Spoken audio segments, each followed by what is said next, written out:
Le premier KBM emporté de l'histoire. Donc.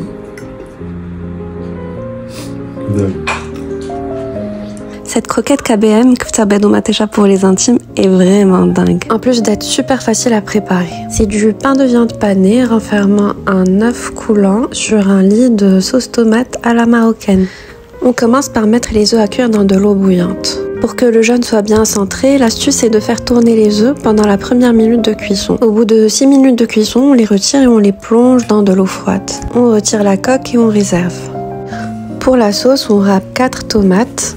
On coupe finement un petit oignon ou la moitié d'un gros oignon, du persil et de la coriandre. On met l'oignon à cuire dans un peu d'huile d'olive. Quand il commence à prendre de la couleur, on ajoute l'ail écrasé et du sel.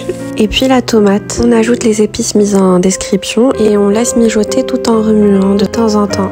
On assaisonne le bœuf haché si ce n'est pas déjà fait. On ajoute la chapelure, l'oignon râpé, la moitié d'un œuf battu parce que je n'utilise que 250 g de viande, une gousse d'ail haché ou râpé et les herbes.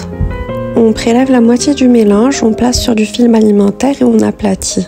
On cède du film alimentaire pour envelopper l'œuf de viande et on forme une belle boule. On la fait passer d'une main à l'autre en la tapant pour éliminer les bulles d'air et éviter qu'elle n'éclate à la cuisson.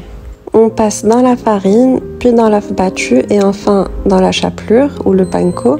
Et on met à frire dans une huile pas trop chaude aux alentours de 160 degrés. On retourne la croquette régulièrement et puis au bout de 6 minutes, on la retire et on la place sur du papier absorbant. Pour le dressage, on dispose sur une assiette un lit de sauce tomate, on pose notre croquette dessus et puis on agrémente d'huile d'olive et d'herbes. Regardez-moi la cuisson de l'œuf, elle est juste parfaite. C'est vraiment le genre de plat qui fera plaisir à tout le monde et qu'on peut préparer soit pour le dîner, soit pour le déjeuner accompagné de petites salades. Food is love. Spread it!